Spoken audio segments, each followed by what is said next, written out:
ভাই ও বোনেরা, আপনারা যে যেখানে আছেন আশা করি ভালো আছেন।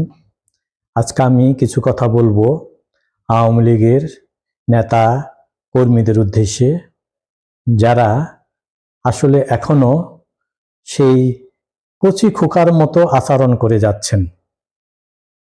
বিশেষ করে কিছু বাংলাদেশি আছে যারা অন্তঃসার শূন্য। এই অন্তঃসার শূন্য শব্দটি কিন্তু আমি বারবার ব্যবহার করে আসি, কারণ আমি দেখেছি বাংলাদেশিদের অধিকাংশই অন্তঃসার শূন্য।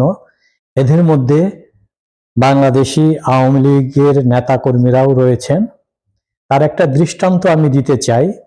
অনেকে আছেন আপনারা, এই যে ইউটিউবার ইলিয়াস হোসেন, পিনাকি ভট্টাচার্য, আরো কিছু আছেন।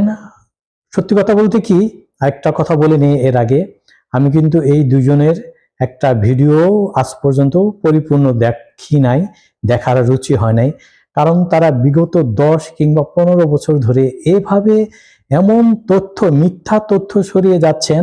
আপনারা নিজের বিবেকের কাছে প্রশ্ন রাখেন তো, এসব মিথ্যা তথ্য কয়টা সত্যি হয়েছে? দু একটা ঝড়ে বক পড়ার মতো সত্যি হয়েছে। আর তারা তো কথায় কথায় সেই 10 বছর ধরে কিংবা তারও অধিক কিংবা তারও কিছু কম সময়ে শেখ হাসিনার পতন আজ হচ্ছে, কাল হচ্ছে, পরশু হচ্ছে বলেই যাচ্ছে।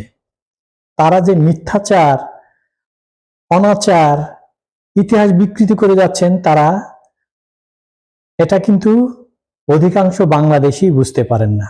কিন্তু আমার প্রসঙ্গ হলো আওয়ামী লীগের নেতাকর্মীদের উদ্দেশ্যে, যখন এই সব ইউটিউবার কিংবা সাংবাদিক যখন আওয়ামী লীগের পক্ষে দু এক লাইন কথা বলেন, সেটা কিন্তু শেয়ার করেন, উচ্ছ্বসিত হন।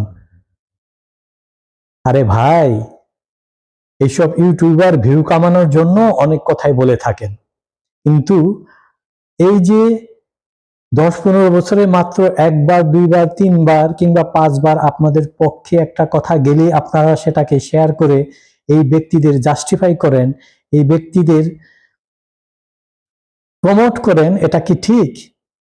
আপনি তাদের একটা বাক্যকে এভাবে সমর্থন করা মানে তারা যে এতদিন এইসব মিথ্যাচার করে আসছে তাকে স্বীকৃতি দেওয়া। তাদের এই মিথ্যাচার, তাদের এই ইতিহাস বিকৃতি, তাদের এই মুক্তিযুদ্ধের বিপক্ষে অবস্থানকে আপনারা স্বীকৃতি দিচ্ছেন। এটা কি বুঝতে পারেন? সুতরাং এটা থেকে বিরত থাকুন। ধন্যবাদ।